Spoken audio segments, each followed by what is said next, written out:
Pessoal, bom dia. Então, começamos oficialmente esse evento de Psicossomática Florianópolis. Vamos falar do isso e nessa perspectiva de tentar falar dessa definição, desse conceito,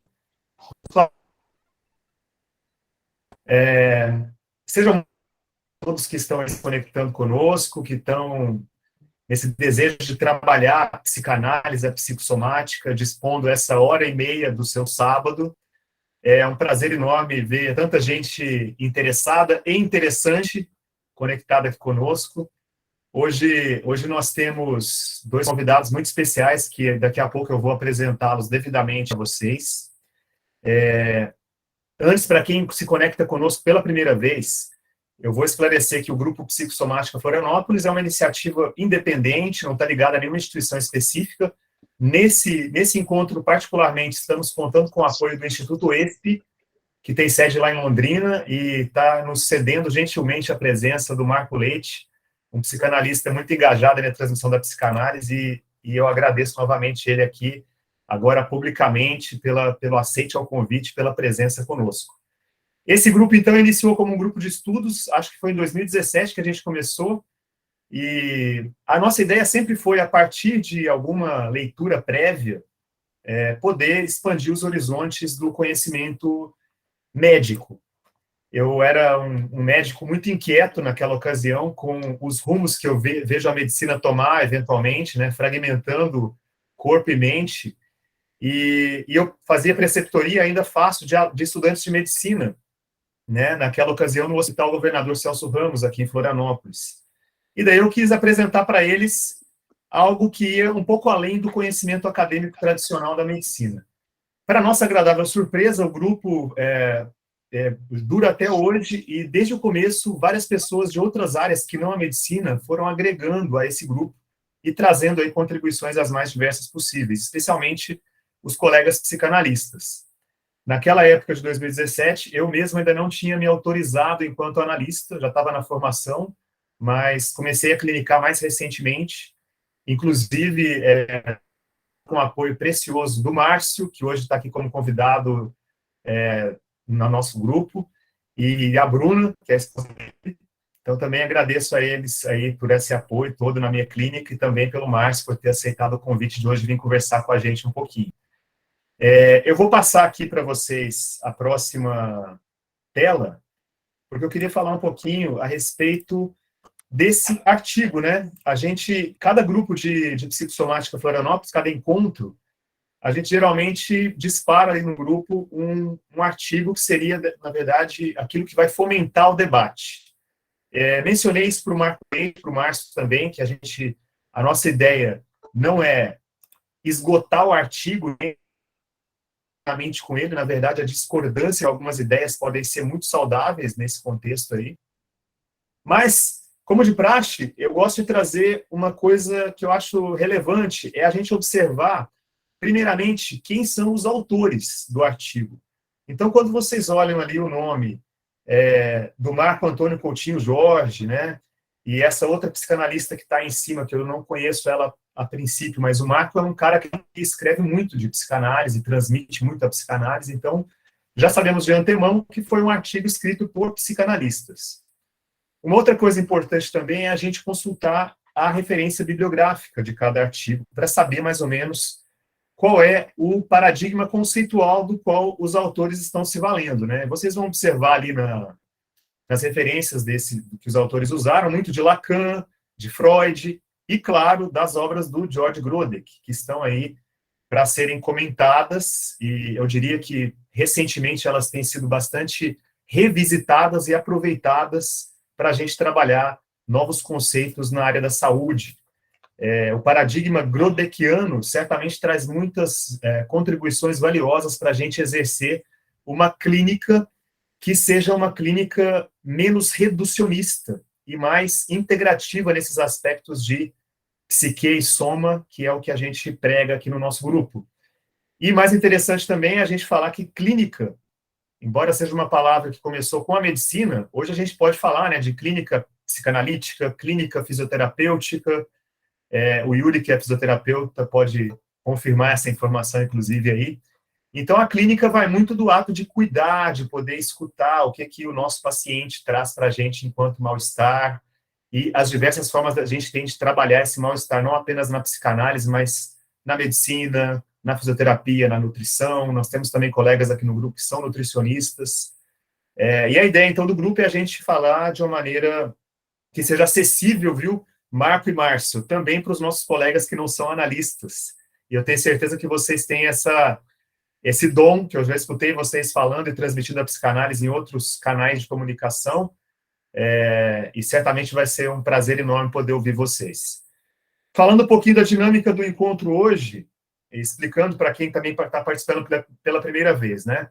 Eu vou fazer essa abertura, que já está quase no final, depois eu vou passar a palavra para o Marco e, na sequência, o Márcio. Os dois vão ter aí de 15 a 20 minutos para poder tecer os primeiros comentários a respeito não apenas do nosso artigo, mas também da experiência de vida deles, da experiência clínica de cada um deles.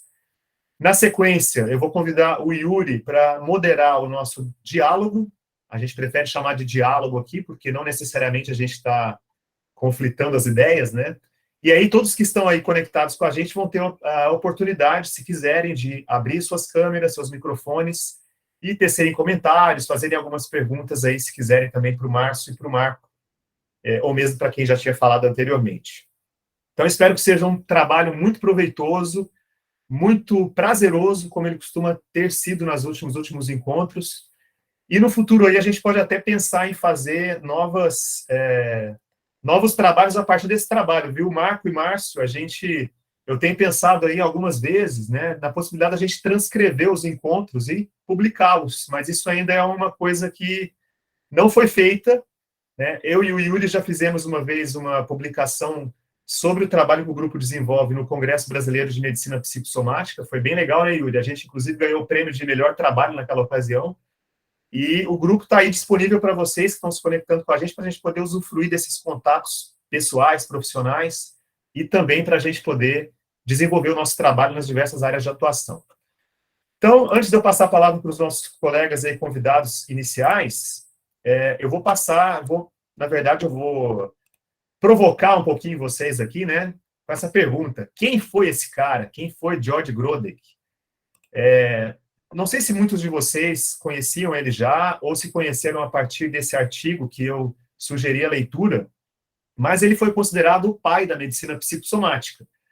Embora há rumores de que ele mesmo, George Grodek, não gostasse desse termo, porque ele era um monista convicto. Então, o Grodek repudiava toda e qualquer divisão entre corpo e mente. Ele era muito convicto nisso, e ele achava que o termo psicossomática, embora fosse escrito de uma maneira junta, ele achava que alimentava essa dualidade, né? Então, o Grodek foi um médico que era contemporâneo do Freud. Inclusive, existe um livro, né, que foi publicado, não sei quando que foi, mas que é esse aqui, ó, que é O Homem e Seu Isso. Ele traz vários artigos publicados ao longo da vida do George Grodek, tá? E as primeiras 80 páginas desse livro é a correspondência epistolar dele com Freud. Então, tem cartas do Freud para ele e dele para o Freud. É um material riquíssimo, recomendo a leitura. É interessante porque a gente percebe duas coisas muito nítidas aí. Primeiro, que o Grodek, ele venerava o Freud de uma maneira como a gente venera um ídolo mesmo. Então, ele tratava o Freud com um respeito muito grande. E, ao mesmo tempo, a gente vê do outro lado o Freud falando com ele de uma maneira muito respeitosa, de alguém que respeitava as ideias do Grodek. E o Grodek, ele não foi um cara que fez uma formação analítica com um outro psicanalista, né? A gente sabe da história aí, o Marco depois e o Marcos podem complementar essa ideia, que o Freud foi, a princípio, o único analista autodidata e que se analisou a si mesmo, né? Embora também alguns autores dizem que ele fez uma análise com o Flies, né? Flies, não sei como pronuncia o nome dele exatamente, com as cartas que eles se correspondiam ali. Mas o Grodek foi considerado pelo próprio Freud como um psicanalista, porque as ideias dele iam muito ao encontro do que a psicanálise fazia, né? E vocês devem ter lido ali o início do artigo e percebido que o Grodek acreditava que, além da psicanálise ser utilizada, como Freud preconizava, no tratamento das neuroses, ela poderia também ter a sua aplicabilidade nas moléstias orgânicas, aquelas que afetam a nossa anatomia, as nossas questões bioquímicas, enfim. Então, dá para a gente dizer, sem sombra de dúvida, que o Grodek deu um grande pontapé aí para os trabalhos que vieram depois na psicossomática, e ele foi um cara que, embora viveu sempre à margem, foi considerado meio excêntrico. Hoje a gente percebe um movimento na comunidade científica e na comunidade psicanalítica para trazer e resgatar as ideias desse cara, como a gente está vendo aqui nesse artigo. Volto a frisar que a gente não precisa concordar com tudo. O Marco já me falou nos bastidores, né, que ele discorda de várias coisas aí, e eu falei, olha, que bom, porque é essa dúvida que faz a gente avançar. Uma outra coisa que eu acho que é legal pontuar também, o Grodek era muito reservado com relação à medicina alopática, que é a prescrição de medicamentos. Assim como os médicos com os quais ele se identificou muito na formação médica dele, ele acreditava que a toxicidade dos medicamentos, o excesso de prescrição, era danosa ao ser humano. Então, ele não trabalhava somente com a psicanálise lá no sanatório que ele fundou em Baden-Baden, cidade da Alemanha, mas ele usava pouco de medicamentos, ele usava muito de banhos, massagens, hidroterapia, isso também está descrito ali no artigo ali. Então, um personagem muito interessante, um dos livros mais importantes dele, além desse que eu mostrei para vocês, que é uma coleção de artigos, né, é o livro do Isso, que é esse daqui, que também está publicado nessa coleção aqui esqueci, a Perspectiva, vale a pena também. O livro do Isso, inclusive, o Grodek mandou uma cópia, né, dele para o Freud, quando ele estava recém-publicado ou para ser lançado, e o Freud o apelidou de um livrinho, mas ele achava muito interessante as ideias aqui contidas. É um livro bem lúdico, digamos assim, porque nesse livro o Grodek ele escreve cartas como se estivesse escrevendo para uma paciente dele, explicando as ideias, né, a forma como ele trabalhava, a forma como ele acreditava. E realmente vale a leitura. Um livro interessante de até a gente poder degustá-lo como uma fonte de literatura mesmo, um romance que traz aí para a nossa clínica, acho que fortes contribuições. Então, para finalizar a minha apresentação inicial aqui, eu vou convidar vocês a escutar uma breve vinheta clínica que eu preparei para vocês aqui, para, digamos assim, fazer o arado para o Marco e para o Márcio virem com as sementes deles depois aí, para ver o que a gente consegue frutificar nesse encontro de hoje. Essa vinheta clínica, devo esclarecer para vocês que ela se dá a partir de uma consulta médica. Então, é uma paciente que eu atendi no ambulatório médico. Ela não se consulta comigo enquanto psicanalista. E é muito interessante a gente poder trabalhar a forma como os pacientes, eles trazem o discurso deles para os médicos. Eu tenho falado isso para os meus alunos, né, no curso de medicina. Eu dou aula para o curso de medicina na 19ª fase, né, o 5º ano do curso de medicina. E eu digo para eles, olha, quando vocês estiverem ouvindo, né, a queixa, a demanda do paciente, aproveitem para utilizar aspas, para registrar exatamente como o paciente fala, né, da queixa dele. Então, essa mulher que veio se consultar é uma mulher jovem, 20 e poucos anos, eu não vou mencionar o nome, claro, por uma questão de sigilo, e ela chegou para mim dizendo que tinha uma dor oca, abre aspas para ela, né? Esse é o termo que ela usou. Essa dor era intermitente, do lado esquerdo do peito, onde sabemos que se aloja o coração, né? E ela mencionava, né, também nessa consulta, que ela sentia isso, né? Sinto que é lá dentro do peito. A minha respiração muda. E ela disse para mim, eu gostaria de consultar um cardiologista. E aí, né, ela acrescentou assim, porque eu fico achando que vou infartar. E eu, como médico, falei para ela, olha, calma, vamos analisar primeiramente, né, as características da sua dor. A semiologia médica é muito importante também, a gente não deve abrir mão dela. E sabendo que a idade dela era uma idade de baixo risco para um infarto agudo do miocárdio, sabendo que ela não tinha nenhuma condição crônica que fosse fator de risco para a doença cardíaca, eu a examinei também, percebi que ela tinha pressão arterial normal, frequência cardíaca normal, nenhum sopro cardíaco que pudesse indicar uma doença orgânica ali no coração, mas ela certamente estava sofrendo com essa dor oca. E daí eu convidei ela para pensar, fulana, mas vamos pensar um pouco, quando que você começou a sentir esses episódios? E daí, é uma coisa que eu tenho falado para os alunos também, ressaltar a importância, né, da gente conhecer o contexto dos sintomas. Quando começou, possibilitar ao paciente que faça associações livres, né, com relação àquele início do sintoma, o que estava se passando na vida dele ou dela, no caso. E ela me disse assim que essa dor oca, ela vem sentindo desde o ano de 2020. E eu falei, o que aconteceu no ano de 2020? Todos sabemos, né, sobre a pandemia da Covid-19, ela mencionou assim para mim, perdi de 2020 até agora umas 20 pessoas.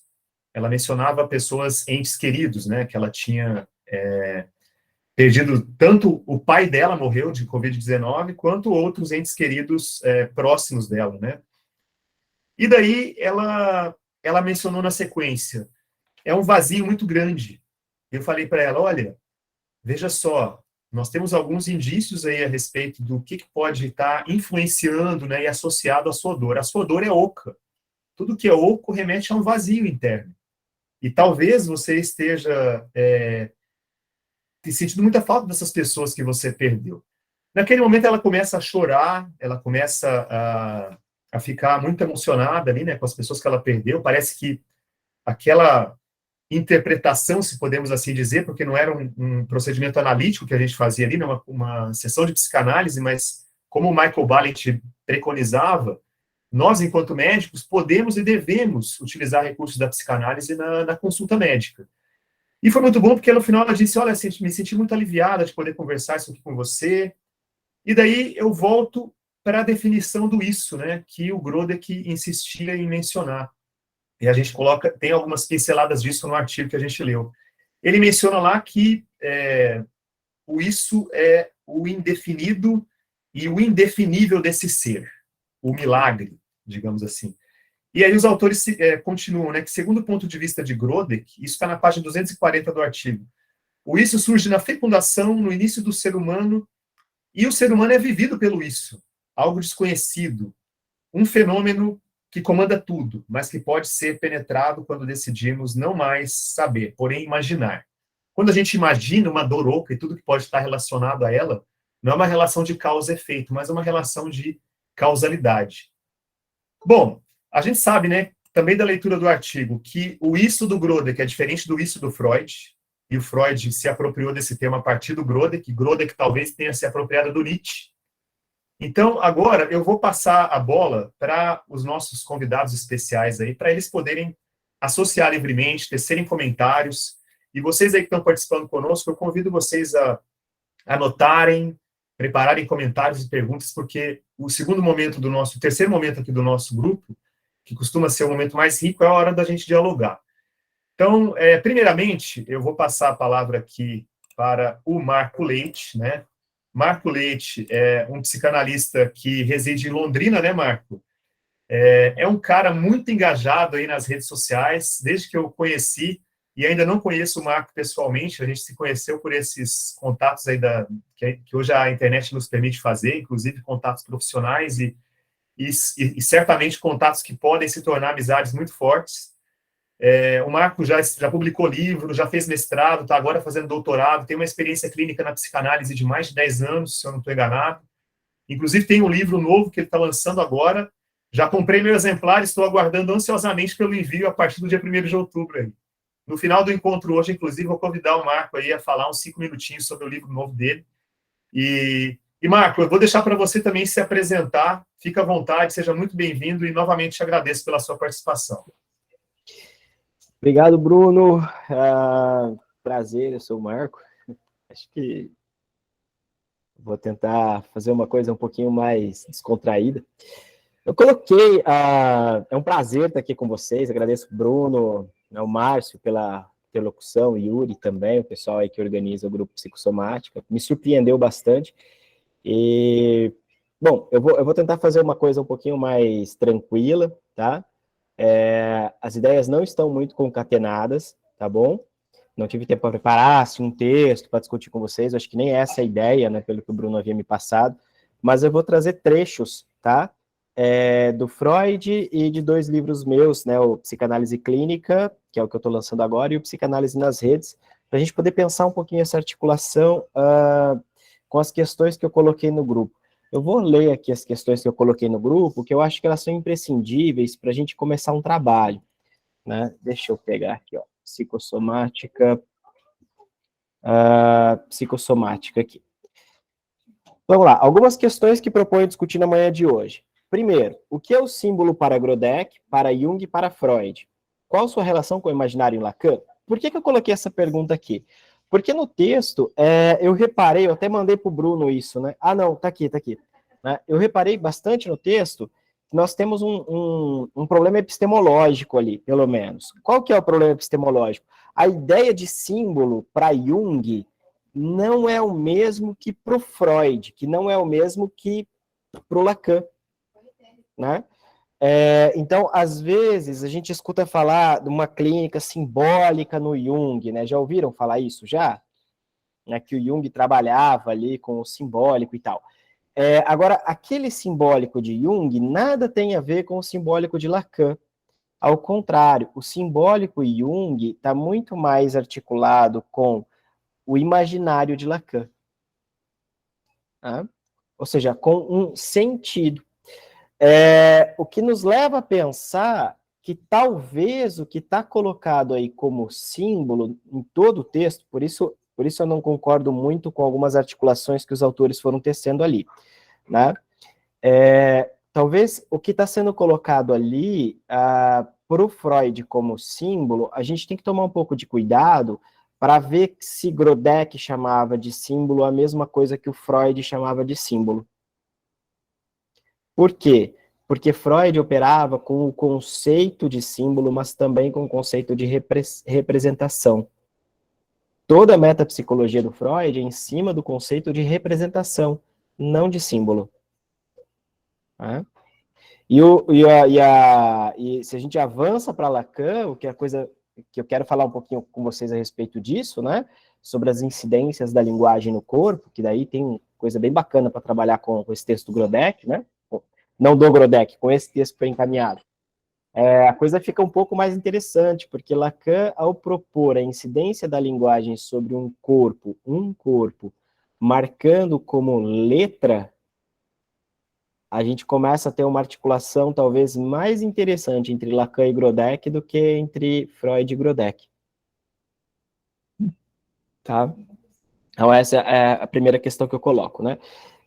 A segunda, por que no texto não há referência alguma no conceito de representação em Freud? Também não sei, estou colocando aqui para vocês, porque eu achei que... imaginei alguma coisa aqui. Seria o símbolo de Grodeck uma aproximação da representação em Freud? São questões para a gente pensar um pouquinho. Como pensar a psicossomática em Lacan pela via da inscrição da letra contrapondo a teoria de McDougall? Vamos lá. Eu separei aqui, primeiro eu quero ler para vocês um trechinho do texto do Freud, tá? 1890, página 21, o texto chamado O Tratamento Anímico, que eu acho que até está citado no texto aí do Coutinho Jorge e da colega. Vamos lá, abre aspas. A relação entre o corporal e o anímico é de efeito interativo. Mas o outro lado desta relação, o efeito anímico sobre o corpo, aqui eu acho que tem algum problema de tradução, tá? Em tempos mais antigos, era tratada de forma impiedosa pelo médico. Eles pareciam ter medo de advogar para a vida anímica uma certa autonomia, como se com isso eles abandonassem o solo da cientificidade. Freud, 1890, página 21. Por que eu estou colocando esse fragmento aqui para vocês? Porque assim, há uma ideia, o Bruno acabou de falar aqui que o Grodeck, ele era um monista inveterado, né? Eu acho, pelas minhas leituras do Freud, que o Freud também era, né? O Freud não tinha muito essa ideia de separar a mente do corpo.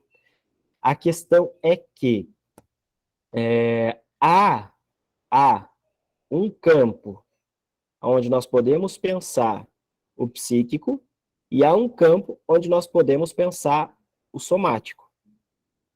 Aí, Freud, sem dúvida nenhuma, trabalha aí.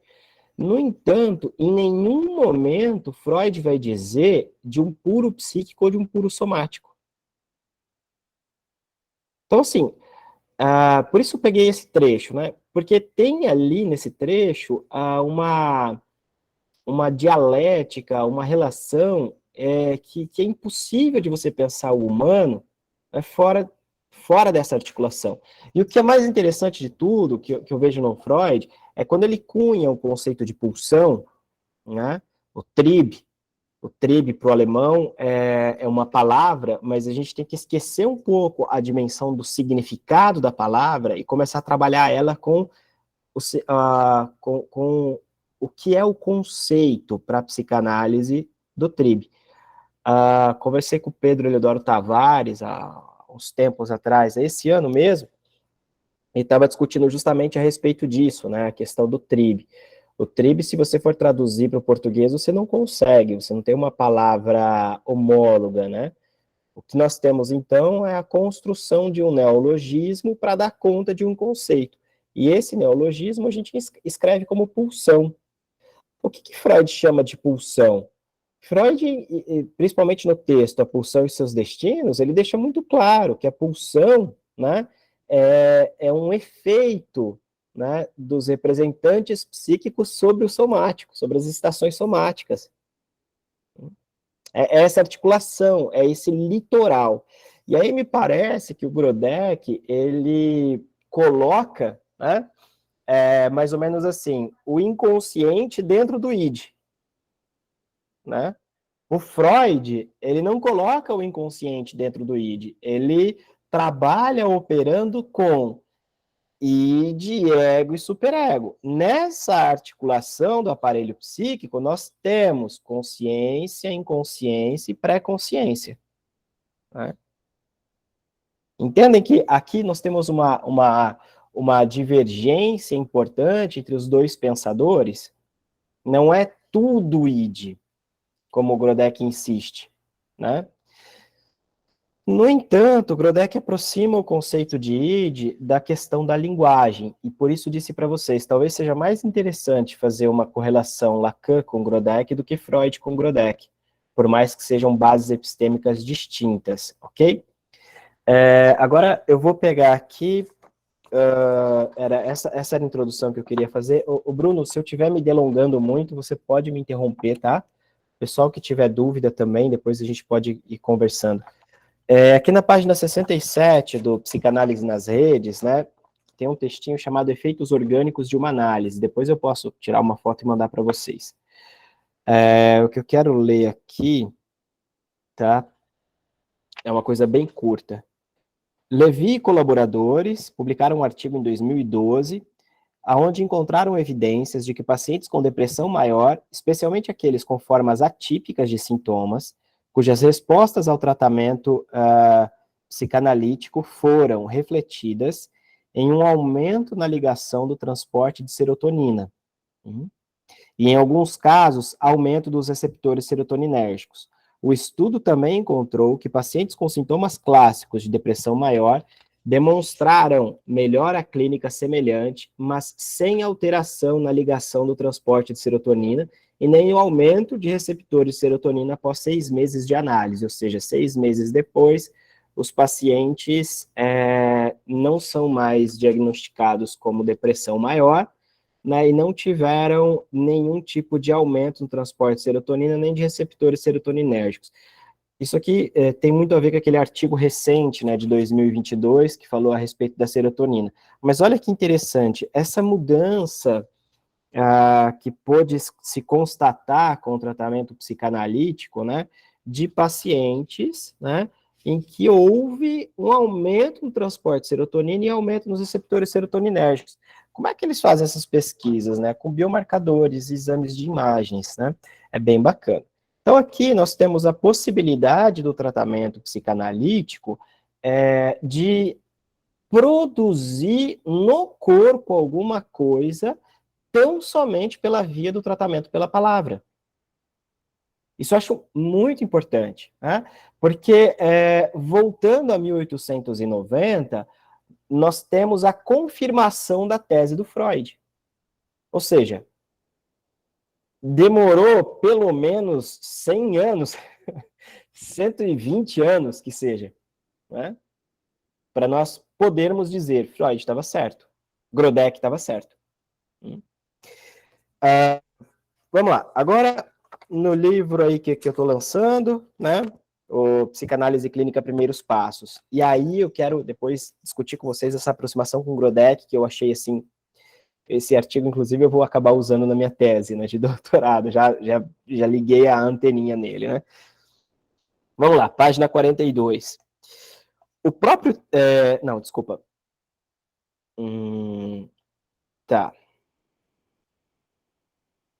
Lacan sustenta que a psicanálise é uma praxis.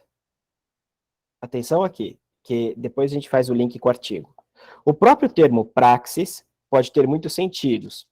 Então, acho por bem retomar o termo onde ele aparece no texto de Lacan, mais precisamente em seu seminário de 64, os 4 conceitos fundamentais. Ali, Lacan interroga seu público: o que é uma praxis?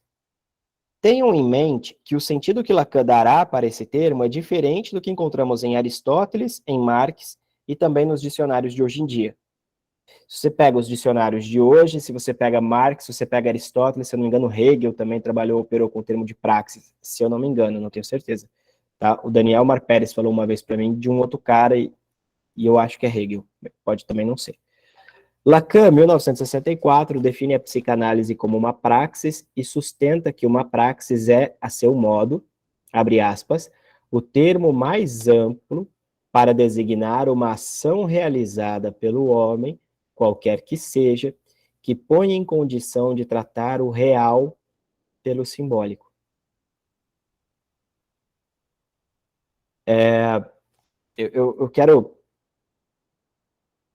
Eu quero parar aqui nesse ponto, porque eu não sei como que é o público que está aqui, mas basicamente nós precisaríamos entender que o real para o Lacan é o acaso. No mínimo, assim. É aquilo que está fora da conta. Mas, mesmo fora da conta, comporta uma articulação. Tá? Para o Alfredo Eidelstein, né, e alguns colegas psicanalistas, o real vai ser o impossível lógico matemático.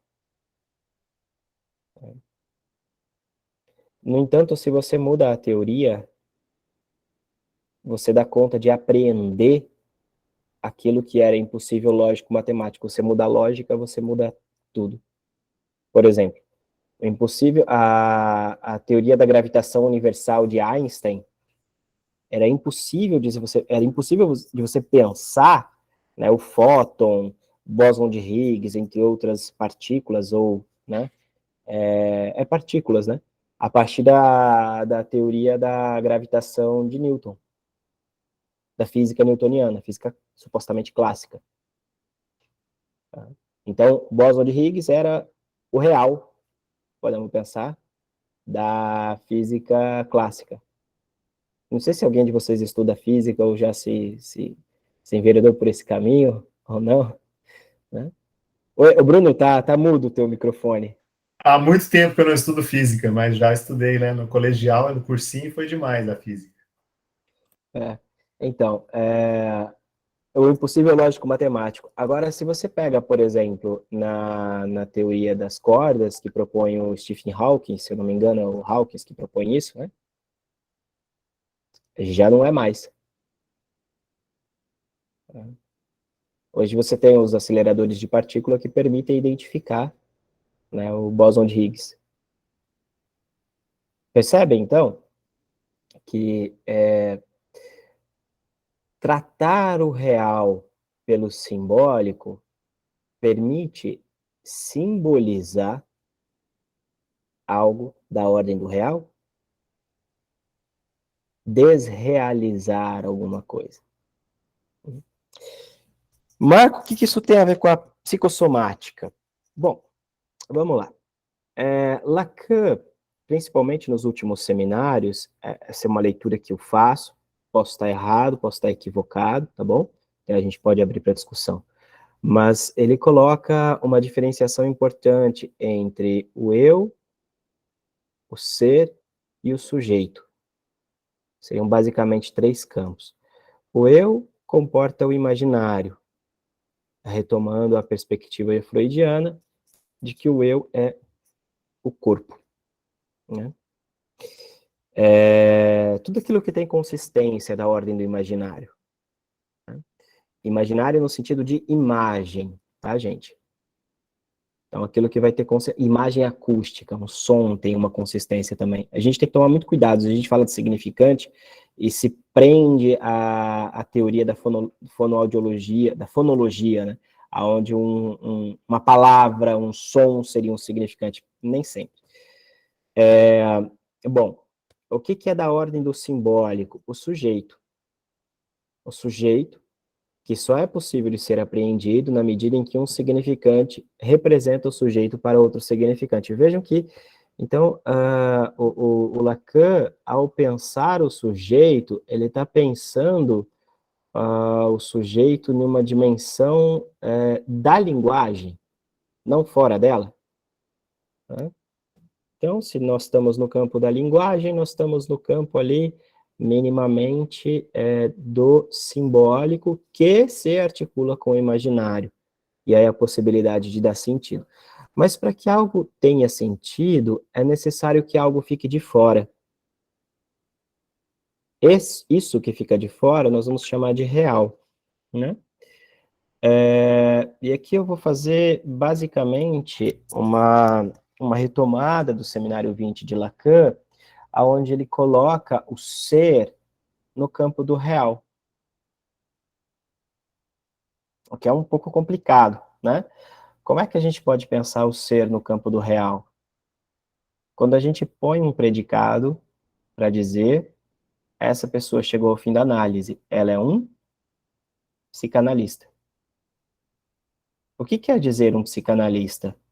Senão alguém que, de alguma maneira, se descolou de todos os predicados e pode assumir o lugar de um significante qualquer na relação com o outro, permitindo, assim, que uma análise possa se dar. Tô usando muito lacanês ou não? Estou bem preocupado, porque o conceito é complicado.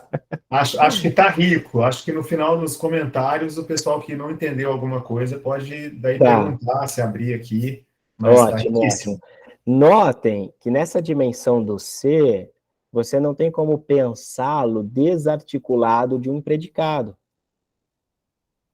Mas, e aqui eu vou usar a palavra essência extremamente cautelosamente, aqui, entre aspas, todas aspas que vocês puderem imaginar, mas a essência desse ser seria o sujeito despredicatizado. Ou seja, o ser é o sujeito despredicatizado. Notem que aqui nós temos os 3 elementos, imaginário, simbólico e real. O predicado, que é aquilo que dá sentido, que é aquele que significa, né?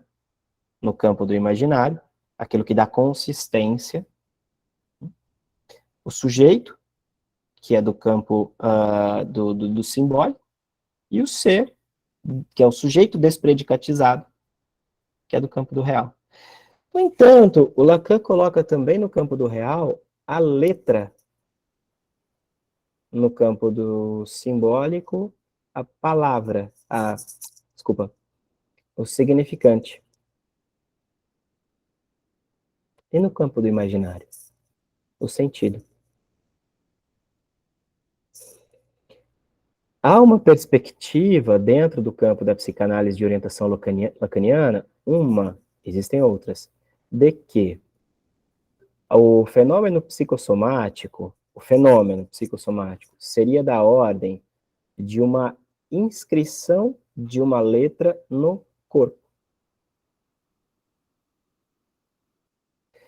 Aí nós temos um problema. Por quê?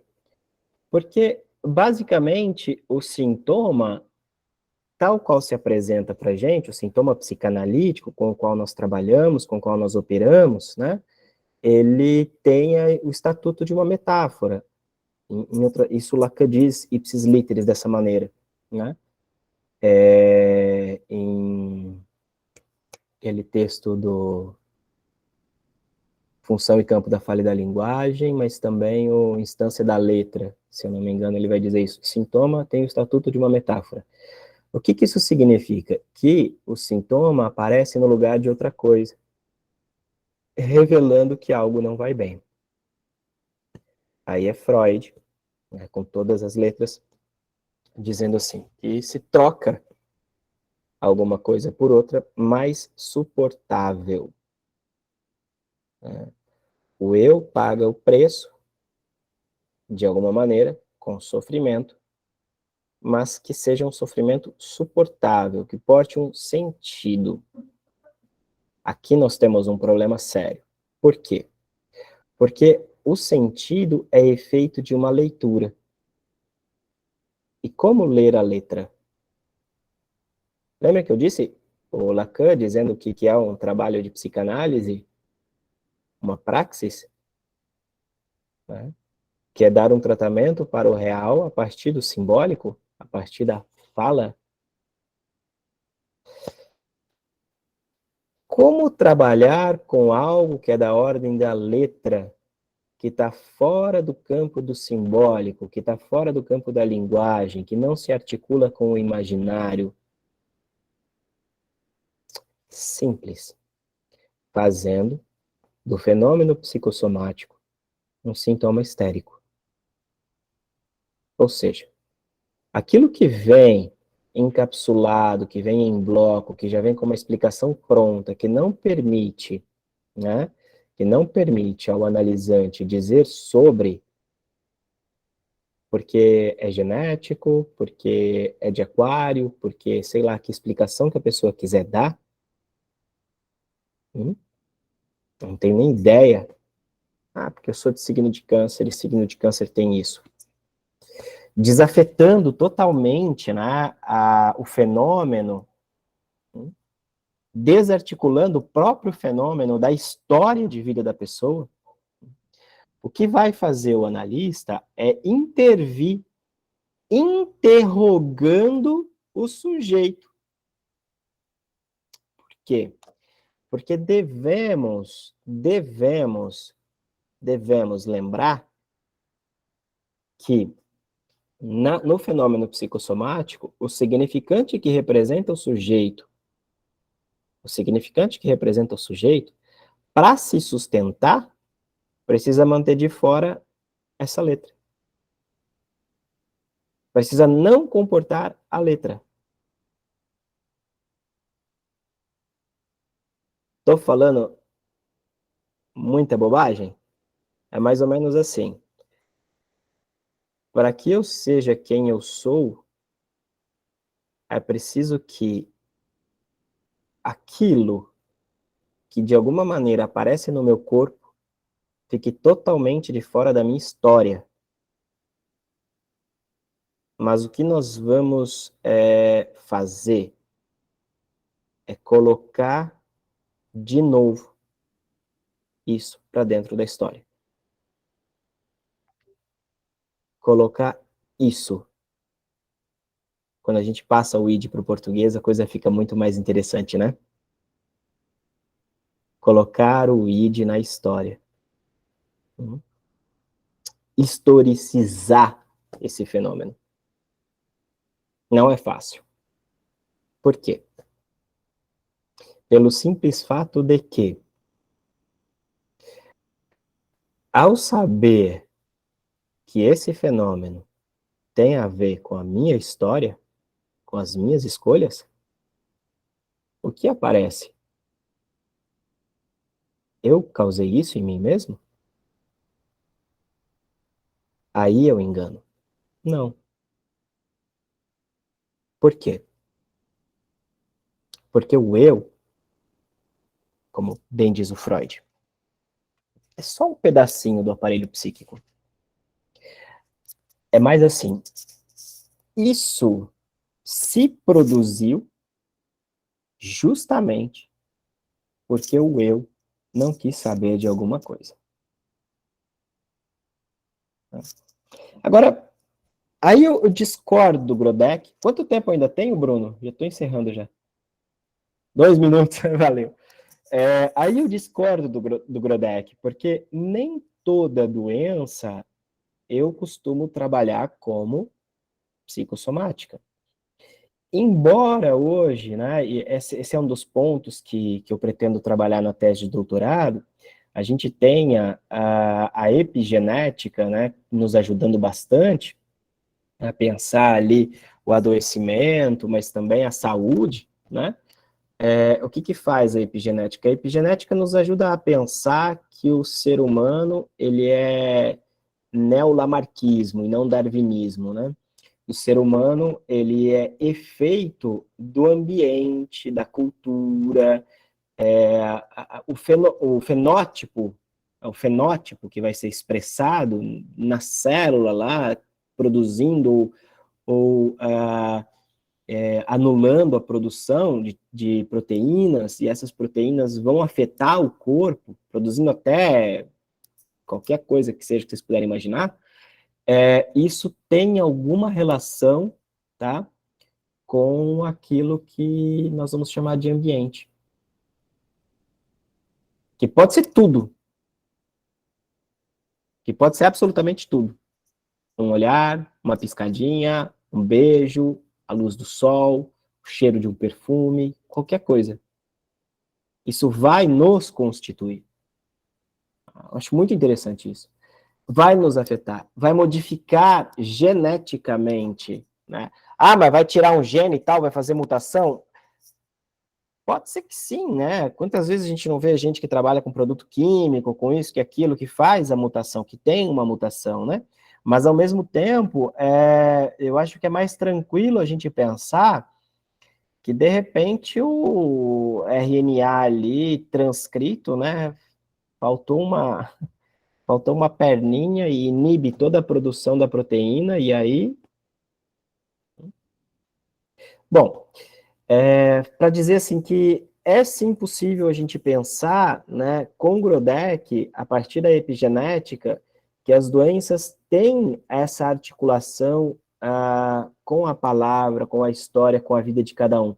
Mas também não podemos de lembrar do Freud, nesse caso, né, que o corpo, ele também tem alguma... O corpo também sofre, né? Sei lá, você toma um tiro na cabeça, você come alguma coisa e te produziu ali né? Te produziu um mal-estar, percebem? Acho que negar isso seria, no meu ponto de vista, nesse texto, me pareceu que os autores trabalham como se Grodeck negasse isso, tá? Eu acho que é um pouco complicado. Então, para encerrar, né, seria mais interessante que nós pudéssemos pensar que a psicanálise ela opera nas patologias que são da ordem de uma determinação inconsciente. E aí podemos pensar o fenômeno psicossomático como essa inscrição na letra, inscrição da letra no corpo, que insiste em ser lida, mas que, por outro lado, tem que ficar de fora para que alguém possa se dizer eu.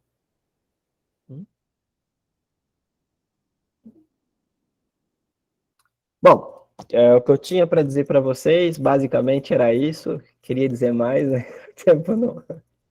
Você poderá dizer mais em breve, será muito bom ouvi-lo novamente. Estou viajando aqui nos seus pensamentos, viu? Acho que o pessoal também deve ter aproveitado muito sua fala. E eu também já gostaria de tecer alguns comentários, mas não farei nesse momento, porque agora a gente vai ouvir o Márcio um pouquinho aí. E, bom, mesmo que a gente fique um pouco com menos tempo para o diálogo, viu, Márcio? Você pode fazer a sua apresentação como estava prevista. Eu vou passar agora para o Márcio, então. E para quem não conhece o Márcio, Márcio, além de psicanalista, é surfista, é empreendedor, e é um cara que eu admiro muito, porque desde que eu me introduzi na formação teórica da psicanálise, lá nos primórdios dessa formação. Eu gostava muito de ouvir o Márcio se colocar na instituição que a gente frequentava na ocasião, e sempre me chamava muita atenção a maneira como ele transmitia também a psicanálise do lugar dele. Então, muito obrigado por aceitar o convite, viu, Márcio? Vou te deixar aí com 15 minutinhos para que a gente ainda tenha algum tempo para o debate. Valeu, dá de me ouvir, não? Alô? Cara, então, eu não tinha preparado nada esquematizado mesmo, então acho que posso dar só uma pincelada. Acho que o Marco trouxe, a gente não combinou nada, mas eu acho que a impressão que eu tive é bem próxima da dele, assim. Não sei se foi o Coutinho Jorge que escreveu, se ele estava supervisionando a menina, e aí botou o nome junto no artigo, mas daí também fica o custo de publicar... Márcio, Oi. eu tive essa impressão também. Às vezes a pessoa querer publicar a qualquer custo, a crítica fica direcionada a ele também, né? Paciência, porque é o nome que a gente conhece, mas ficou um pouco confuso, né? Tipo, quando ele começa a botar de linguagem, vomitou um monte de coisa, só num parágrafo conciso, sem relação, sem pormenorizar. E aí eu acho que vem essa problemática que o Marco trouxe para tentar falar um pouco melhor da linguagem, como isso poderia formar um sintoma, que não ficou claro no texto, eu acho que seria a parte rica do texto, né? Mas alguns comentários por cima, assim, ó, duas coisas que me chamaram a atenção, tá? A gente tem, eu anotei aqui que a gente tem dois tipos, podemos ter dois tipos de doença psicossomática, ou enfim. Que a questão é que quando o teu corpo entra em estresse e não dá conta, ele começa a ficar pobre, ele vai ficar mais suscetível à inflamação, a não combater direito algum outro organismo que poderia estar lá num corpo saudável sem fazer efeito. Então, o teu corpo pode definhar por causa de estresse e isso suscetir uma doença orgânica. E também tem aquele sintoma histérico clássico, que é que algo orgânico é feito estritamente como uma metáfora.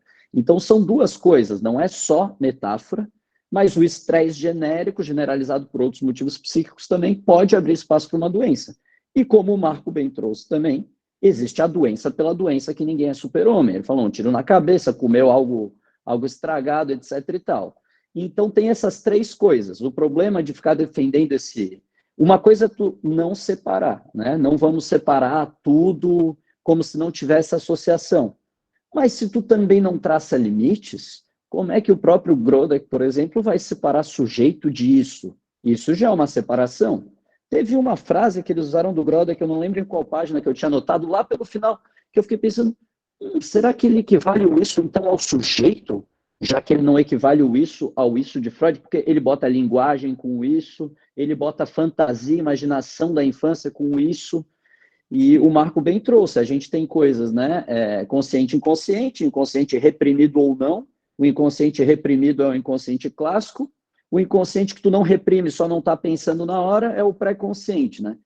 E existe essa movimentação desse nosso pedaço de carne, que ele é, que nem ele usou com muitas aspas ali, uma essência, ele é algo da carne que pulsa, que está aqui na vida para viver, para interagir, para trocar, para sair além de si mesmo. Isso a gente pode colocar literalmente como isso.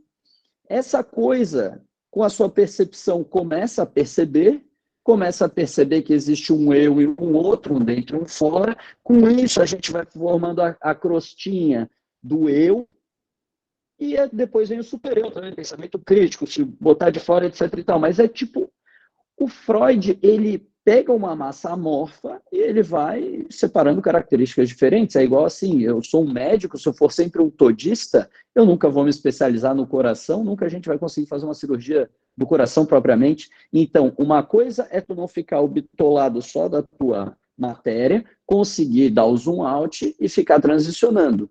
Mas não fazer pormenorizações esquemáticas para conseguir aprofundar o estudo, a gente não avança em cima desse real indescritível aí também que o Marco estava trazendo, né? Que vem a questão aí que primeiro a física não conseguia dar conta de uma coisa, de repente ela avança um pouquinho mais no simbólico e dá conta, e avança mais um pouquinho no simbólico e dá conta, e avança mais um pouquinho no simbólico e dá conta.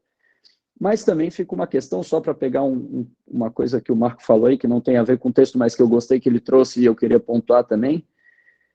Tem o tal do teorema da incompletude de Gödel. E isso é tipo um problema matemático secular que não tem resolução, que ele é simplesmente uma provinha matemática, que é uma linguagem também, que em via de regra diz assim, o simbólico não consegue recobrir o real.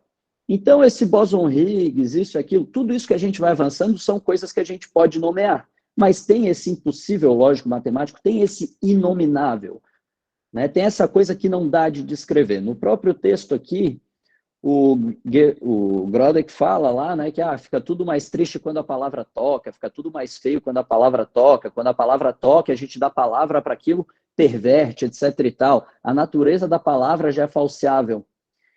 Mas não é como se tivesse essa essência, por isso que o Marco também, eu acho que botou muitas aspas, não é como se a essência tivesse, é esse significado, ou é essa palavrinha na essência. A essência é essa coisa que pulsa, que quer viver, que vai trocar com o meio de diversas formas orgânicas inominável, né? Quem sabe juntar com o Dasding, esse Trib, tem várias relações que a gente pode fazer, assim, né? A coisa freudiana, o isso, a pulsão, são várias coisas aproximativas que, percebe, a gente não define, não isola de tudo, mas para tentar tatear e para tentar explicar mesmo por que surge esse sintoma, o que a gente pode fazer com isso, né? Então, a questão da linguagem eu acho que é muito interessante. Uma crítica que fica também, para mim, no texto, eles estão muito querendo falar que o Grodek vai além de Freud, vai além de Freud, vai além de Freud. E aí fica tentando separar uma coisa que eu não entendi, a doença psicossomática da histeria, por exemplo. Porque, para mim, a psicanálise surgiu num sintoma psicossomático, que é a histeria por excelência. Então, a pessoa fica cega, mas com origem psíquica, né? Então a gente trabalha isso, é muito similar, basicamente eu vejo como igual. O próprio Grodek aí estimava muito Freud e falava que tem uma passagem ali no texto mesmo que ele fala, o método foi Freud quem inventou, eu utilizo na minha clínica também. Então eles eram contemporâneos e colegas, assim, eu acho que se ajudaram muito, não tem necessariamente essa diferenciação, por que fazer então na teoria dos dois? Mas de fato o conceito disso parece um pouco diferente, né? Então, falei desse problema de ser genérico ou específico, falei dessa questão de qual a diferença do sintoma somático para uma histeria clássica, que é somática também, né? Vou trazer aqui, uma questão de um sonho que não foi nem um sonho, um trecho clínico que surgiu antes de ontem, que eu estava atendendo, e surgiu engraçado, cabe muito bem aqui, vou trazer o que se passou.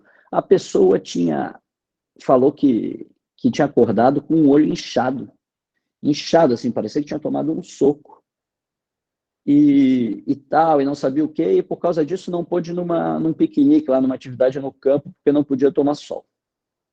E a pessoa nas outras sessões já estava meio que trazendo uns sonhos, nessa vez ela só falou isso, aí eu brinquei, tipo, tá, e o que sonhou então de um dia para o outro, que acordou com esse olho inchado? Tipo, jogando no ar, né, pescando, não inferindo nada, mas vendo se a água aparece.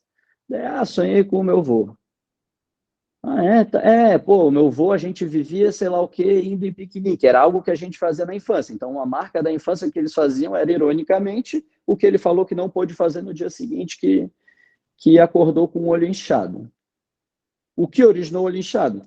Não sabemos, mas permitiu falar disso. Falando disso, meio que caiu numa questão de uma relação com os tios e tal, e lembrou, eu sou cego desse olho. Tipo, que? Tu é cego desse olho? Não dava nem de ver, não dava de reparar que a pessoa é cega daquele olho, nunca tinha aparecido aquilo nas sessões, em análise. E daí, falando da relação com o tio, lembrou que era cego daquele olho que estava inchado, então, de fato, pode ser alguma questão orgânica que fez o olho inchar ali, não necessariamente a lembrança, mas se permitiu falar daquilo. Via de mão dupla, tanto faz, o que importa para a gente é trabalhar o que aparece em associação livre em análise, independente dos efeitos, né? Analisar, a cura vem para o acréscimo.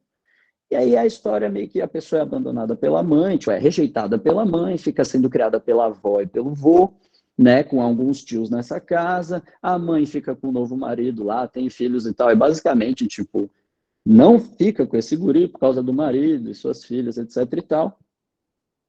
E, pô, isso é muito frustrante, né? Ser rejeitado assim, é tipo um tapa na cara, enfim, é um desaforo. E ele machucou esse olho quando era pequeno, e só tinha um tio que se preocupava com ele, que agendava as consultas para ele ir, mas o tio tinha que viajar, e ninguém mais levava essa criança nas consultas. Essa criança perdeu várias consultas e o olho foi deteriorando. Ela não cuidou do olho, literalmente ficou cega, né? E aí teve um tio que ela lembra que falou assim, Ah, nem a mãe cuida, por que que eu tenho que cuidar? Né? Ou pode, se nem a mãe cuidou, tipo, eu não vou me preocupar de levar no médico, porque se nem a mãe levou. E ele marcou isso e ficou assim, quando eu for de maior, quero ver eles serem desaforados assim comigo. Quando eu for de maior 18 anos, né? Vai ser algo que vai ser emblemático esses 18 anos. Quando eu for de maior, quero ver fazer algo comigo. Quando o guri quando ele tinha 12 a 15 anos, ele volta e meia pensava em ir lá ver essa questão do olho no médico, mas não ia. E ficou com aquela raiva de quando eu for de maior, quero ver eles me desaforarem. O olho ficou em segundo plano, a raiva tomou conta, né? Quando ele tinha 19 anos, ele foi no médico ver o que dava para fazer e o médico falou para ele, cara, até os 18 anos o teu olho estava em desenvolvimento, dava de exercitar, dava de recuperar a visão, quem sabe trabalhar para trazer alguma coisa, que dirá se ele com 12, quando já poderia pegar ônibus, não era mais aquela criança indefesa de 4, 5, já podia ir sozinho, que dirá se naquela época ele fosse procurar, né? Até o 18, até antes de ser de maior, ele poderia reverter o olho. Mas foi procurar com 19, tá cego daquele olho. Aí ele fala, mas como eu nunca usei também, nem senti tanto. Aí a gente precisa pontuar que isso é o eu tentando para não se doer, para não doer mais. Claro que é horrível pensar, caralho, eu que me fudi. Mas o nosso papel aponta isso, não deixar a pessoa se enganar, né? Como eu nem usei tanto, eu também nem senti falta e tal. Não, não, não, não, não. Isso aí tu tá falando para não pegar o peso de que, literalmente, uma frase metafórica aí que a gente pode tirar disso, que fica legal, assim, a pessoa ficou cega pela raiva, né? Então, beleza, foi negligenciado, teve tudo o que aconteceu, mas quem deixou ele cego foi a raiva dele, foi ele próprio, com raiva disso tudo, ficou mais focado no desaforo do que em fazer algo com a vida dele. Até o quando eu for de maior, não é eu vou andar com as próprias pernas, eu vou me levar no médico, que poderia daí ter sido feito quando ele tinha de 12 a 15. Eu quero ver quando eu for grande alguém me desaforar. Claro que, tipo, a gente não vai falar isso para punir a pessoa, a gente tem que falar isso com amor também, não com chibata, porque isso já é horrível para a pessoa e não é para, como foi burro. A pessoa não tinha condições de entender aquilo, ela foi moldada pelo que a vida marcou ela. E aí, nosso papel é tirar como ela se moldou, os significantes ali que ela colou naquilo, as interpretações que ela fez em cima daquilo, e trazer uma outra coisa, por exemplo, nisso, tipo, quantos olhos ele pode perder ou quantas outras coisas ele pode perder se continuar indo por essa via. Quem sabe, ressignificando essa história, não, eu nem usava esse olho mesmo, então não foi tanta perda, se ele conseguir de fato entrar e ver isso que se causou, ele pode se dar melhor daqui para frente de não cometer os mesmos equívocos, né? Isso não é um sintoma necessariamente, às vezes foi só um cisco mesmo que entrou no olho, às vezes foi o sonho que provocou, tanto faz. A questão é que aquilo entrou em associação livre, permitiu acessar uma história, permitiu trabalhar essas coisas, e que com certeza vão aparecer outros ângulos, vai ter que ser repetido, vai vir coisa de novo, mas mais ou menos assim que a gente pincela o trabalho. Eu achei muito curioso, porque trouxe um olho inchado, um orgânico, não era nem um sonho, aí uma brincadeirinha de uma provocação trouxe um sonho, que acabou falando de uma relação com o vô, que lembrou de uma história para falar do olho cego, que era o mesmo olho inchado, e que, ironicamente, ele ficou cego pela raiva dele, né? Então, acho que, cara, foi muito interessante, aconteceu essa semana, acho que casou muito bem com o encontro para eu trazer para vocês aqui, né? Então, ficou cego de raiva, é uma metáfora, mas também foi literal no caso dele. Se a gente quiser pegar o quesitos sexuais aí, que ele também jogou muito mal e porcamente lá no texto, eu achei, era melhor nem ter posto aquilo lá, que eu acho que só ficou mais feio do que se for explicar ou desenvolver algo do sexual na psicanálise, né? Mas, digamos aqui, ó, a raiva o cegou, a raiva é o sexual aí no nosso caso. Rejeitado pela mãe, relação com o outro, ser menos ou mais, as emoções, os afetos, né? Então aí está um sexual também que provoca isso, né? O Bruno tinha falado também do Nietzsche, né? O vô desse Groda, que foi professor do Nietzsche, que colocaram lá no texto, né? E aí eu joguei um vídeo no YouTube ali e achei legal, o cara deu um resumão assim da obra de Nietzsche, bem legal, esqueci o nome dele agora, mas só para dar uma situada e lá no tinha um dos conceitos fundamentais do Nietzsche, estava apolíneo e dionisíaco, onde o Nietzsche coloca o apolíneo como a perfeição de formas e ações, a palavra, o pensamento, o logos, né? E o dionisíaco como a questão dos sentidos, da embriaguez, da supremacia amoral dos instintos. Então, pensando, né, o isso em Grodek e em Freud, ou, mas quem sabe o Grodek pegou o isso de Nietzsche. Bom, mas mesmo no Nietzsche, se a gente pegar, então, Apolíneo e Dionisíaco, a gente vê uma separação, não uma separação, mas uma classificação, os dois estão juntos, mas uma classificação de eu para o Apolíneo e isso para o Dionisíaco, né?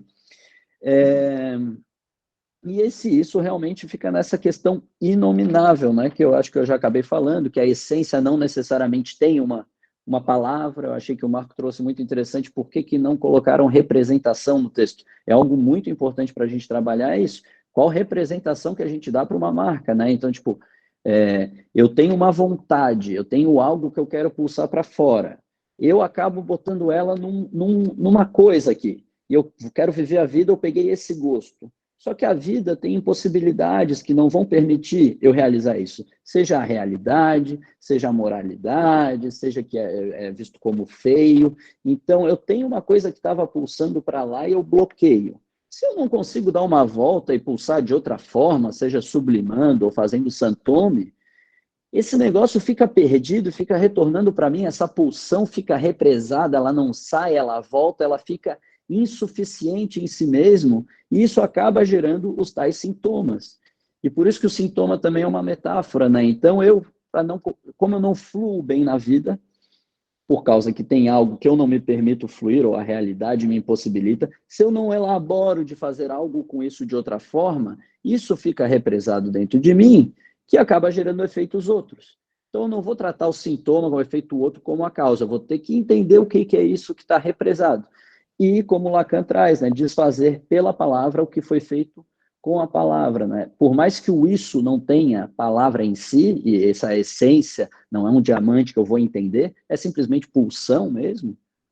Os emaranhados que a gente faz com as palavras acabam criando efeitos. E a gente tem que desemaranhar isso através das palavras. A gente só tem as palavras para trabalhar, no caso da psicanálise. Só para terminar, no finzinho do texto, ele também dá uma equivalência à poesia, aos xamãs, aos psicanalistas, e ele faz essa questão de banhos quentes, etc e tal. Cara, de fato, massagem, banho quente, tudo que é bom para o corpo, a gente sente como bom. Pô, fazer música, fazer poesia fluir, fazer arte é muito bom. Isso sana a nossa alma. Surfar no inverno, né? Isso é ruim. Isso é boa, é frio, né?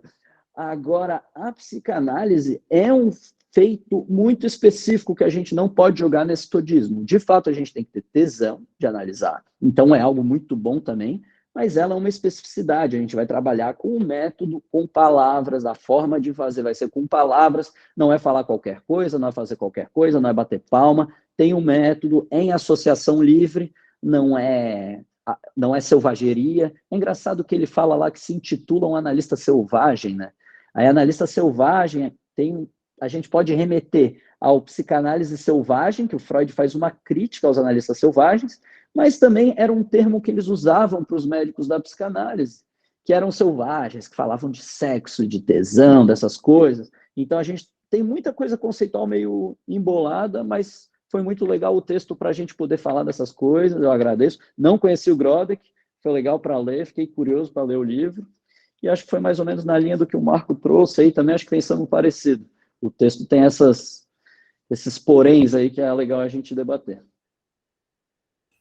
Meu querido Márcio, muito bom. Nossa, prazer enorme ouvir vocês dois falando. Estou morrendo de vontade aqui de comentar, mas não vou fazer isso, porque senão seria um desrespeito aos colegas que ainda não falaram, né?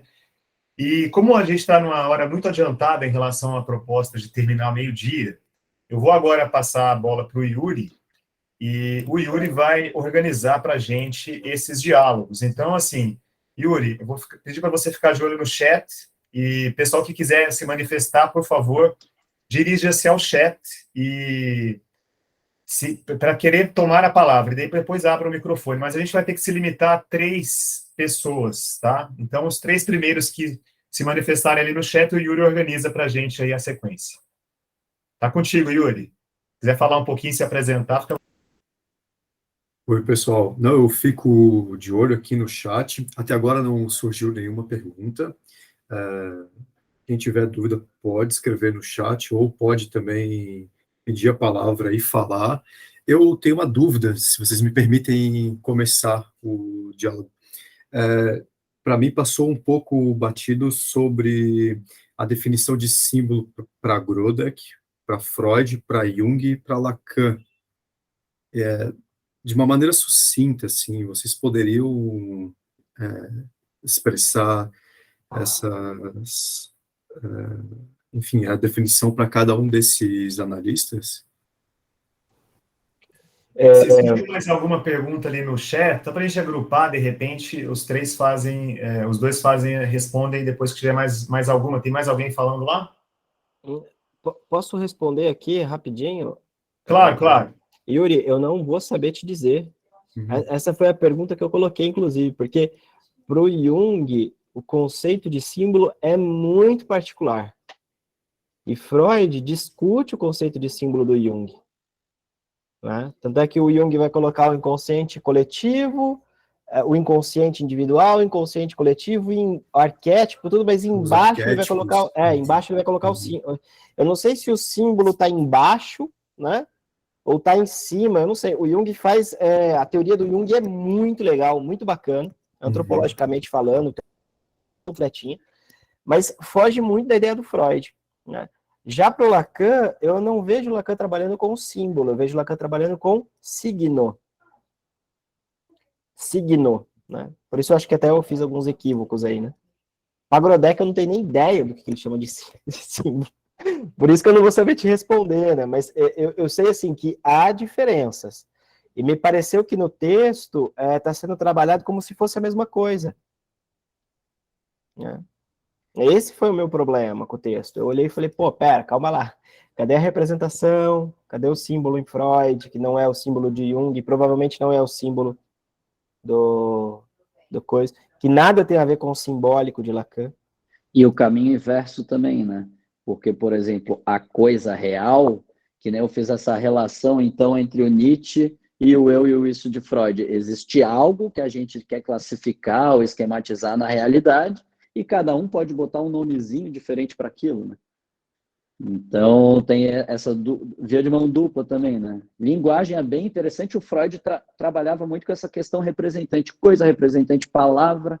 Às vezes tu estás com uma sensação e tu liga aquela a uma palavra, mas na verdade a sensação é outra. O que a gente vê muito, sentimento de culpa, eu me senti culpado.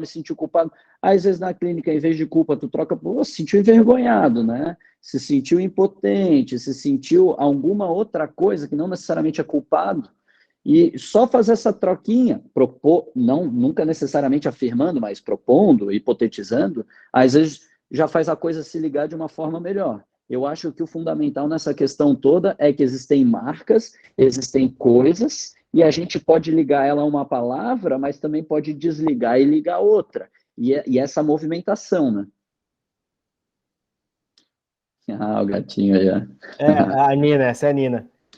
Até quando você falou sobre a pulsão, né, eu me lembrei que a pulsão se articula entre afeto, que seria isso oriundo do corpo, né, da célula, o Freud coloca isso, né, que a célula é excitação somática, ou seja, a gente pode pegar isso no nível mais basal, né, na célula produzindo ou inibindo uma proteína, na mitocôndria, excitando a bomba de sódio e potássio, né, carga negativo-positivo, essa excitação, mas que depende de uma representação. Então, essa articulação da pulsão, né, a representação, que é do campo do psíquico, e do outro lado do corpo nós temos os afetos, né, que não são sem representação. É isso que é interessante no Freud.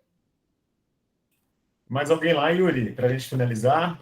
O João Lins pediu a palavra para fazer uma colocação. João, você pode abrir o microfone para se expressar? Sim. Bom dia, pessoal. Bom dia.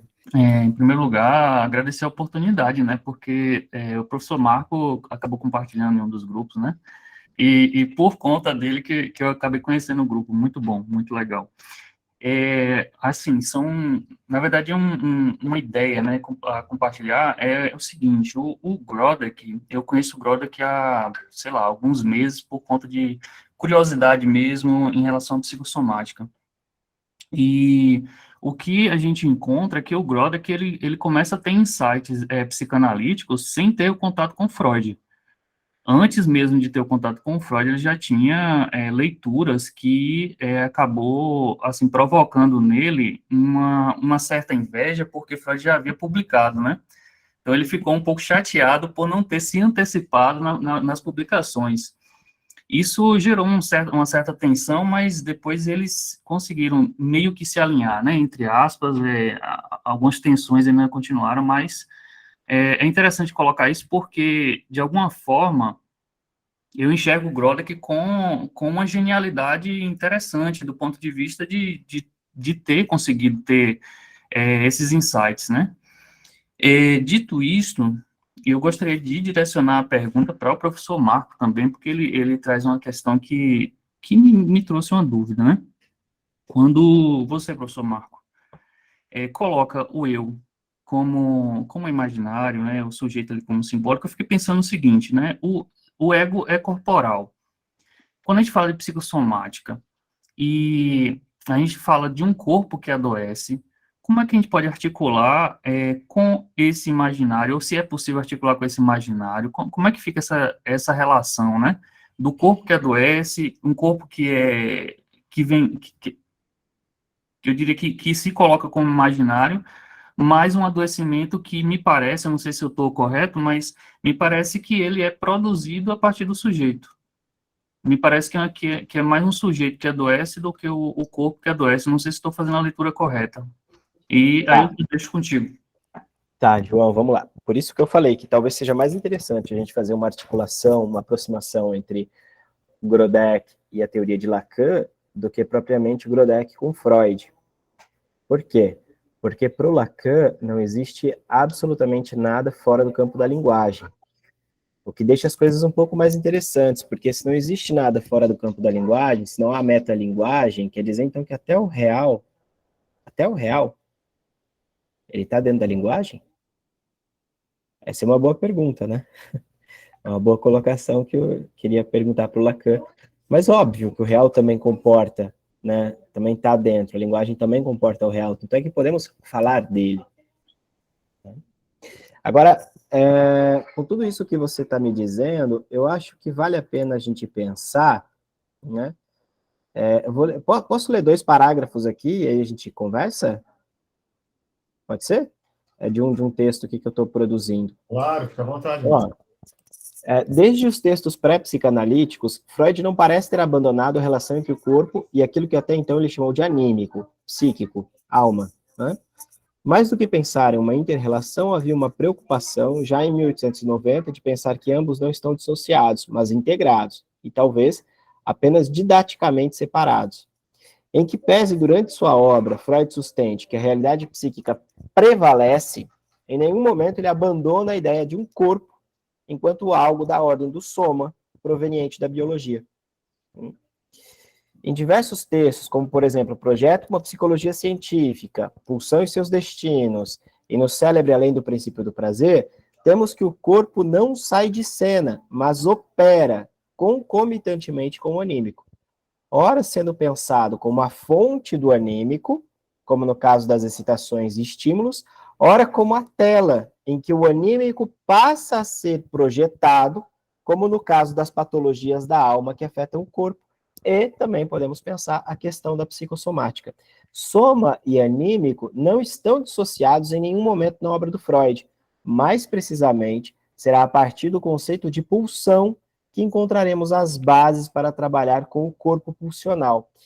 E aqui eu paro, porque essa teoria do corpo pulsional eu estou ainda procurando autores que falam disso, né? Por que eu quis ler isso aqui, João? Porque me parece que se a gente sai de cena desse imbricamento, né, do afeto com a representação, não dá para pensar sequer a vida. Não sei se eu estou respondendo a tua pergunta, se tem a ver com o que tu estava perguntando, né? Mas você falou como colocar o imaginário, não é? Sim, sim. Tá aí.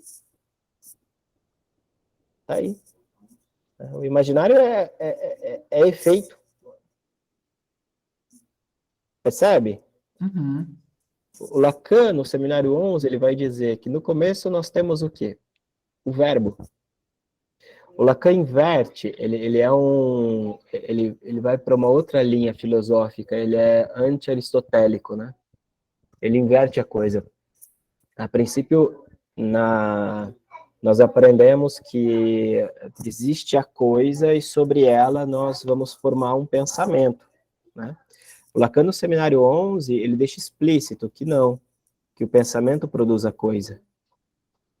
Ou seja, ele vai dizer assim, no princípio era o verbo, brincando lá com o Evangelho de São João, né? E ele vai dizer assim, o que tinha antes? Significantes. Não existia coisa, existiam significantes. E sobre eles você começa a nomear, dando a possibilidade de sentido. No próprio texto ali, onde aparece pinto, onde aparece, que mais? Aqui pinto ficou mais... Violão. Violão. Avião, violão também, eu lembrei do corpo da mulher, né, o violão agora. Ó como foi o ato falho, né? Olha o que é, né, trabalhar, né, o violão, pô, né, o avião eu não falo mulher violão, eu sou velho, né, não tem... Mas tem essa ideia, né, tem essa ideia de que o que tem ali são significantes, sobre ele eu vou ter que produzir pensamento. E aqui tem uma coisa bacana, o inconsciente no Freud, onde que o Lacan coloca no Nobo Romeano? Ali entre o imaginário e o simbólico. Entre o imaginário e o simbólico por fora do nó. O que isso quer dizer? Eu gosto muito de pensar que o inconsciente freudiano é um aparelho de produzir sentido. O que é uma neurose obsessiva, se não a produção de um sentido? O que é uma neurose histérica, se não a produção de um sentido? Uma fixação num determinado sentido. O que é justamente um fenômeno psicossomático, se não a foraclusão, agora vamos lacanear aqui, né? Foraclusão de um significante, né? Que tem um sentido petrificado, né? O Lacan usa o termo, como que é? Holofrase, né? Um significante, o sujeito holofraseado é um significante. Falando até dos próprios nós aí, né? O próprio Lacan coloca realmente o sintoma como o simbólico. É o simbólico sobre o real, não é? Ele coloca... Isso, avançando sobre o real ali, né? Tentando realmente, às vezes, dar um sentido errado ou empedrado, que nem tu colocou, em cima de algo outro, assim, né? Isso. Desculpa, só mais uma observação também, a questão do próprio Nietzsche. Agora me fugiu. O ato falho e o esquecimento, né? Não, fala aí, eu te interrompi, fala aí. Eu acho que tem mais alguma pessoa inscrita no chat, Yuri, você confere, só para a gente poder dar a palavra para esse último colega. Ô, João, eu não sei se eu te respondi ou não, mas depois me manda um WhatsApp com a resposta, com a pergunta, que eu até esqueci qual foi a pergunta, cara. Eu fui respondendo. Tranquilo, associação livre. Eu tenho a impressão, viu, João, que aquele exemplo clínico que o Márcio deu, talvez a sua resposta esteja ali dentro daquela vinheta que ele relatou para a gente, mas vamos pensar melhor sobre isso depois. Perfeito. Tem mais alguém, Yuri? Tem a Sônia. Então vamos finalizar com a Sônia, querida Sônia, que bom tê-la conosco aí, nossa poetisa do grupo. A palavra é sua, querida. Obrigada, bom dia. Eu quero falar de poesia mesmo, porque eu acho que uma ligação muito importante entre esses textos, né, entre o Grodeck e o Lacan, o Freud, é a questão de tratar esse real pelo simbólico, como disse o Marco, né? Ou seja, a capacidade que a gente tem da poeticidade, de explorar a poesia e a arte, traz uma condição do atravessamento, né, das angústias, das condições difíceis, né, que a gente tem que lidar na vida. Então, eu não excluiria a poesia do trabalho analítico, no sentido em que, se a gente se abre para escutar o inédito que vem, né, dos analisantes, o campo fica muito mais rico, né, para que a gente possa fazer as interpretações e conduzir, né, o tratamento de uma outra forma. Então, eu vejo a inclusão da poesia não nesse sentido junguiano, né, de tratar o símbolo pelo símbolo, mas de aprender a escutar o inédito. Então, esse refinamento, eu acho que é muito importante. Então, tanto consumir a arte, né, quanto explorar esse campo dos analisantes, que também trazem muita arte naquilo que eles dizem, naquilo que eles fazem. Então, me parece que não dá para excluir essa condição, né, de escuta. Era isso. Antes de devolver para o queria ouvir Marco. o que vocês acham, queria ver o que o Marco também acha disso, o que o Márcio acha disso, ou quem mais quiser falar sobre. Eu vou devolver para os dois fazerem os comentários finais. Só queria pontuar algumas coisas que eu anotei aqui também. Primeiramente, o Márcio fez uma crítica muito importante, que eu acho que é aquela hora que ele traz sobre a separação didática, que às vezes é necessária entre corpo e mente para conseguirmos aprofundar alguns conhecimentos mais especializados. Então, Descartes não foi o demônio para a medicina, né, por exemplo. O pensamento cartesiano possibilitou a gente desenvolver, por exemplo, cirurgia robótica, conhecimentos anatômicos que hoje não se dariam de outra maneira. Trazer o pensamento grodekiano para a cena de novo, né, tanto para a medicina quanto para a análise, não deve ser feito sem uma crítica, como o Marco bem colocou aqui, o Márcio também, mas às vezes realmente os dias atuais fazem a gente fragmentar demais, né, a coisa do corpo e da mente. E acho que a gente também tem que entender que quando vai trabalhar o transtorno, né, o sintoma psicossomático, numa sessão de análise, no sentido de uma lesão orgânica, então um paciente que chega vai falar de um câncer de mama numa sessão de análise, não é a mesma coisa de um paciente que vai falar de uma enxaqueca. E são tempos diferentes de trabalho. A gente tem isso, né, Marco? Acho que você conhece também a Joyce McDougall, que é uma psicanalista que, inclusive, frequentou o seminário do Lacan, desenvolveu um corpo teórico muito próprio, e a gente já trabalhou alguns textos dela aqui no grupo também. Acho que vale a pena a gente pensar isso daí. E para finalizar, antes de devolver para vocês fazerem as considerações finais, achei muito legal quando o Marco colocou, né, que o Lacan, quando ele fala do real, ele está colocando o acaso em ordem, em cena. E quando a gente vai nos textos médicos, né, estudar a causa das doenças orgânicas, principalmente, nós temos lá muitas coisas como obra do acaso. A medicina não sabe explicar. Então, acho que esse diálogo é muito frutífero. Acho que o grupo hoje foi de uma riqueza enorme. Eu só agradeço vocês e vou passar para as considerações finais, tanto do Marco quanto do Márcio. E, Marco, fique à vontade para falar do seu livro aí nas suas considerações finais, meu amigo. Então, eu acho que eu começo, daí o Marco finaliza, né? Eu só pontuar rapidinho. Não sei se a crítica é a Grodek, tá? Eu fiz a crítica aqui, o pouco que a gente conseguiu pincelar do texto, né? Então, eu tinha que ler esse livro do Dício e tal, para mais de como foi apresentado no texto, a gente ter suas críticas em relação àquilo. Me pareceu, que nem o colega João trouxe, que nem pelo próprio escrito de Freud e o que parece ali da história, que eles eram bem... davam valor um ao outro, assim, quem sabe o texto que ficou também um pouquinho mais enviesado e tentando fazer ali uma... né? Agora, em relação à Sônia, com relação à poesia, né? Não, perfeito, o fazer analítico, tu tens que ter essa capacidade com a linguagem de não ficar rígido, de poetizar, ou a gente pode ver como o próprio Santome, né? Eu não sei se às vezes esbarra com o que eu posso ter dito ali, do xamã, da poesia e tal, que posso não ter deixado tão claro, mas é que, por exemplo, em análise, não é porque a pessoa às vezes fala um som que tu vai começar a poetizar em cima. É a pessoa que tem que aflorar essa capacidade, isso tem que vir dela, mas perfeito, a gente tem que ter uma escuta, uma associação completamente aberta. É um fazer poético nesse sentido, né? E tem um método, né?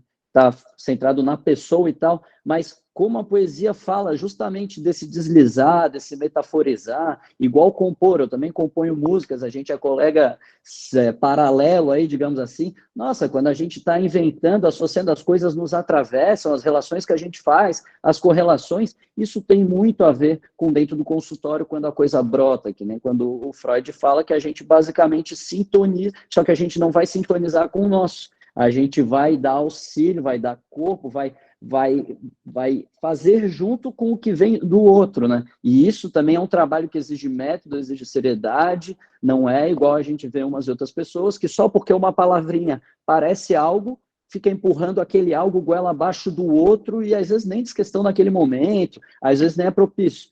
Né? Mas a poesia, com certeza, é o movimento da linguagem, e se a pessoa não for habilitada nesse deslizar aí dos significantes, o negócio fica difícil também de trabalhar em análise. Eu acho fundamental também esse fazer aí. Era isso. Obrigado pelo convite. Obrigado, Márcio, Bruno, pela participação aqui. Aprendi bastante com vocês também. Concordo com o Márcio, Bruno, no sentido de que eu precisaria ler o Grodek para saber, afinal de contas, como que é a teoria dele.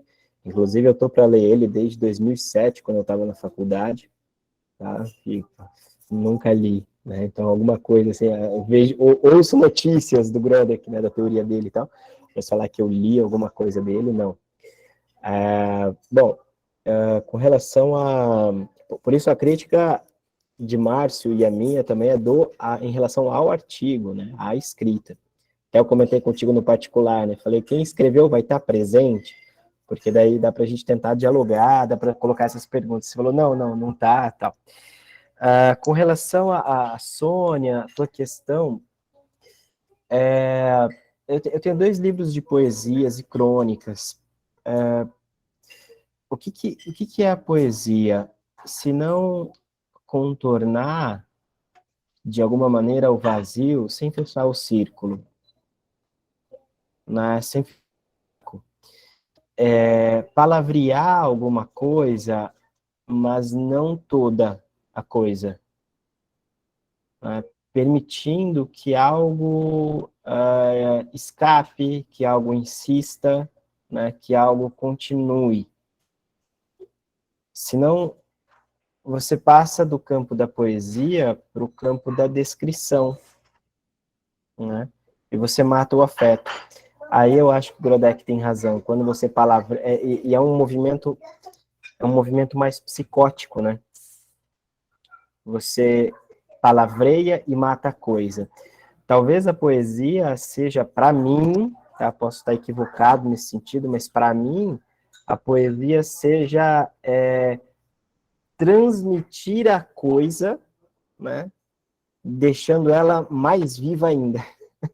Né? Ou seja, ao invés de matar o afeto, né? Fazer ele se presentificar no outro. Né? E isso tem tudo a ver com a psicanálise, como o Márcio colocou, porque, bom, o não todo dito, o interdito, o fala a ser, né? Acho que esse conceito de fala a ser é incrível, porque é uma fala a ser. Aí, para mim, é poesia. Dizem que o Lacan disse, né, que o analista é um poeta, ou é poesia, qualquer coisa assim. Eu acho que o analista, ele produz poesia. O que eu estou chamando de analista aqui é uma das formações do inconsciente. Tá? Para mim, o analista produz poesia no momento em que, com a sua intervenção, ele permite que o paciente possa se dar conta justamente disso, que a palavra não dá conta de tudo, que é algo que escapa, que é algo que repete, que é algo que patina, que é algo que manca, que insiste. Agora, é possível ainda assim fazer as pazes com isso, né, que não cessa de não se inscrever, que é do campo do real. Bom, eu queria, Marco, que você apresentasse o seu livro aí, que vai estar sendo lançado, para o pessoal que de repente se interessar. Fala um pouquinho aí da concepção dele nesse último minutinho aí, 1 minuto e meio, Um hein? minuto, vai. De Psicanálise clínica, primeiros trabalho. passos. Bom, o livro aqui, né, Psicanálise Clínica, Primeiros Passos, vou falar da construção dele, tá, gente? A ideia foi trabalhar com o termo Primeiros Passos, fazendo uma referência a Freud, quando eu disse que toda sessão é uma nova sessão, quando eu disse que todo paciente é uma nova análise, né? Não no sentido de que, assim, esse livro é só para quem está começando, por exemplo, vai chegar alguém lá e, eu quero fazer psicanálise, então vamos lá, compro Freud, Interpretação dos Sonhos e o livro do Marco. Não, para esse fica longe do meu livro, vai ler Freud primeiro, Daniel Omar Pérez, Marco Antônio Coutinho Jorge, vai ser melhor. Mas a ideia aqui é mais ou menos possibilitar para as pessoas, né, um contato com esse retorno a Freud e a Lacan, no sentido do que seria uma estrutura de um tratamento psicanalítico. Então, aqui eu retomo vários conceitos, como, por exemplo, terapia de teste, diagnóstico, entrevistas preliminares, que o Lacan pouco fala, ou quase nada fala a respeito disso. A praxis, o que é uma praxis, como é o método, a associação livre de ideias, né? Mas um pouco mais, né? Eu vou mais além, não é só aquele beabá, né? Eu vou mais além. Por exemplo, eu falo sobre o tempo e o dinheiro, o pagamento das sessões, o pagamento da análise, a ética da psicanálise, a gente comumente diz que é o do caso a caso. Ok, né, mas para que a gente possa dizer isso, é preciso sustentar uma outra coisa por trás, e eu faço esse trabalho no livro de sustentar isso, né, teoricamente, o que nos permite dizer que a psicanálise opera com a ética do caso a caso, fazendo uma diferenciação entre psicanálise, psicoterapia e psiquiatria, né? Os 4 discursos, bem pouquinho no sentido da entrada em análise, com a estericização do discurso, e o mais legal de tudo é que é cheio de QR Code, né? Então, você pega o livro, por exemplo, você tem uma experiência de leitura e estudo expandido. Aqui já tem um na abertura, né? Aqui, os benefícios de antidepressivos parecem ser mínimos e possivelmente sem nenhuma importância para o paciente médio com depressão maior, né? Aí você tem o artigo aqui, o QR Code para acessar o artigo, e tem uma página muito legal, que só tem 3 QR Code, né? Então, assim, você vai ter uma experiência imersiva de leitura, e, a Sônia saiu, um QR Code levando para A a poesia. A Sônia só escreveu ali, mas ela está online ainda. A Sônia também publicou livro recente, viu, Marco? Que legal. Tem um QR Code levando para a poesia de Bukowski, né? Onde eu faço uma articulação entre a poesia do Bukowski, o Roll the Dice, e uma pergunta, né? Se você quer ser analista, talvez seja interessante você ler a poesia de Bukowski e se perguntar se realmente é isso mesmo que você quer.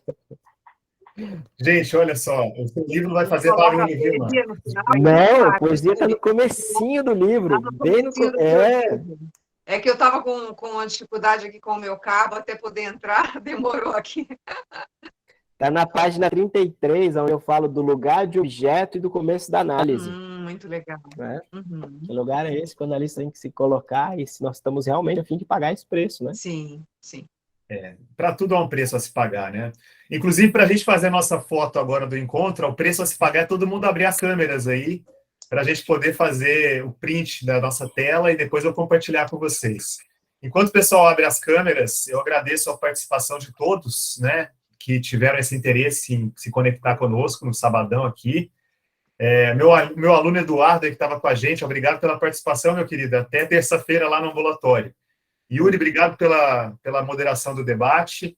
Marco e Márcio, indescritível aí a gratidão por vocês terem aceitado esse desafio, né, que é trabalhar aqui gratuitamente e depois colocar esse trabalho à mostra aí pela internet afora. Fica um abraço para todos vocês, pessoal. E quem quiser continuar no grupo conosco, a nossa ideia é fazer mais encontros assim, inclusive vocês estão convidados e convocados a dar ideias para os próximos aí. Atenção, eu vou apertar o botão então. 1, 2, 3 e... Tá gravado, então. Pessoal, forte abraço para todos, um excelente final de semana. Marco, Márcio, um abração para vocês também aí. Obrigado, pessoal. Obrigada, Valeu. tchau. Tchau.